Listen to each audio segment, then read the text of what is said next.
আজ নীলষষ্ঠী ব্রত মহিলাদের একটা বড় ব্রত, সারা বছর অপেক্ষা করে থাকে এই দিনটার জন্যে।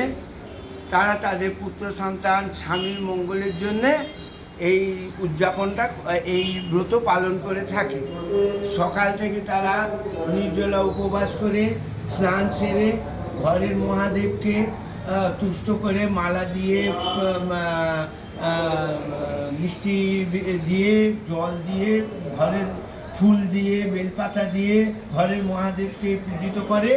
তারপর মন্দিরে যায়, মন্দিরে গিয়ে মহাদেবের যে শিবলিঙ্গ আছে সেই শিবলিঙ্গে তারা ওই 5 রকম দ্রব্য, যেমন গঙ্গার জলের সঙ্গে কাঁচা দুধ, তারপরে দই, তারপরে ঘি, মধু এবং চন্দন বেশ করে মিশিয়ে সেই জল বাবার মাথায় ঢালে। এক একজনের এক এক সময়, যার যে সময় হয় সেই সময়ে ঢালে। সময় অনুযায়ী করতে হয়। নিয়ম হচ্ছে 12টার পর থেকে করলে ভালো হয়।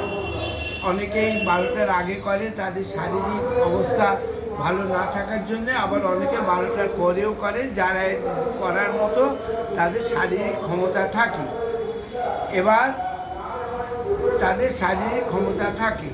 এবার তারা সকালবেলায় 12টার পর শিবের মাথায় ওই যে জলটা তৈরি করলো ওই জলটা দিয়ে বেলপাতা,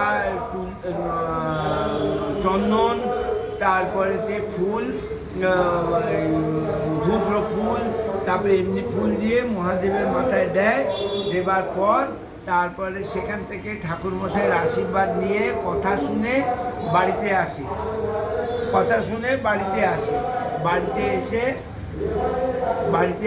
বাড়িতে এসে আবার একটু ঠাকুরের প্রসাদ খেয়ে সারাদিন উপবাস করে থাকে। এবার সন্ধেবেলায় তারা নানা রকম ফল যেসব আছে, যার যেরকম সামর্থ্য সেই অনুযায়ী ফল, তারপরে মুগের ডাল ভিজিয়ে তার সঙ্গে কলা, দই, তারপরে বাতাসা ইত্যাদি মিশিয়ে, কলা, দই, বাতাসা, চিনি দিয়ে মিশিয়ে তার মুগের ডাল ভিজানো খায়। তারপরেতে বড়দানার সাবুও ঠিক একইভাবে কলা, চিনি, দই এসব দিয়ে মিশিয়ে সেটা তৈরি করে।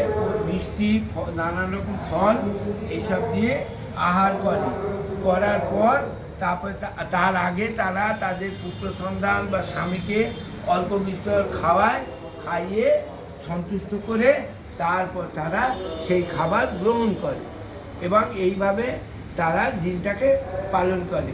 এর মধ্যে কথা হলো যে বাবার মাথায় জল ঢেলে আসার পর বাড়িতে যে ব্রত কথা আছে বইতে, সেই ব্রত কথা শোনে কেউ একজন পড়ে, সবাই মিলে ঠাকুরের কাছে বসে এই ব্রত কথা পাঠ শুনে তারপর কিন্তু ঠাকুরের প্রসাদ বা এই চরণামৃত এইগুলো গ্রহণ করে। এইভাবে নীলষষ্ঠী ব্রত লোকে অনেকে পালন করে থাকে।